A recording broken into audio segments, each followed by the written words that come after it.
जफर खान पिता मोहम्मद हनीफ पर लगाई रासुका शासकीय जमीन पर किया था अवैध कब्जा और जमीन के बेच रहा था पट्टे। जिनके मकान टूटे हैं, सरकारी योजना का जो लाभ होगा उनको दिया जाएगा। आगामी दिनों में भी अगर इस तरह की कोई सूचना मिलती है तो इस काम के भी जो भी जिम्मेदार होंगे उन पर सख्त कार्रवाई की जाएगी। और क्या वजह है?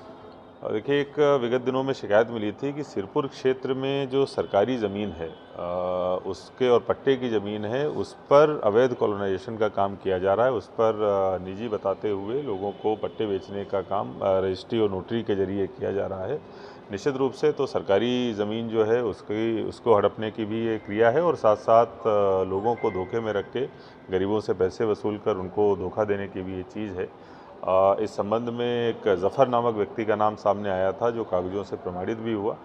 निश्चित रूप से इस प्रकार के अपराध और ख़ासतौर वो भी सरकारी ज़मीन पर अगर इतने बड़े स्तर पर किए जाएंगे तो ये समाज के लिए अशांति उत्पन्न करते हैं। इसीलिए रासुका में जो संबंधित व्यक्ति है उनको निरुद्ध करने के निर्देश मेरी तरफ से जारी हुए हैं। इसके साथ साथ अगर आगामी दिनों में भी कोई इस तरीके की शिकायत मिलती है, खासतौर पर सरकारी ज़मीन हड़पने की या उस पर अवैध कॉलोनाइजेशन की, तो उसके खिलाफ भी इतनी कड़ी कार्रवाई करी जाएगी। सर, उस प्रकरण में हमने वहाँ पे जब हम गए थे कार्रवाई हमने देखी थी तो कुछ गरीब लोग थे जो बहुत प्रताड़ित हुए हैं। उन्हें दो धोखे मिले, एक तो मकान हाथ से गया, दूसरा जो है पैसे से उनका नुकसान हुआ। तो भूमाफिया के खिलाफ कार्रवाई हो गई, हमारा एक्शन हो गया, रासुका हो गई।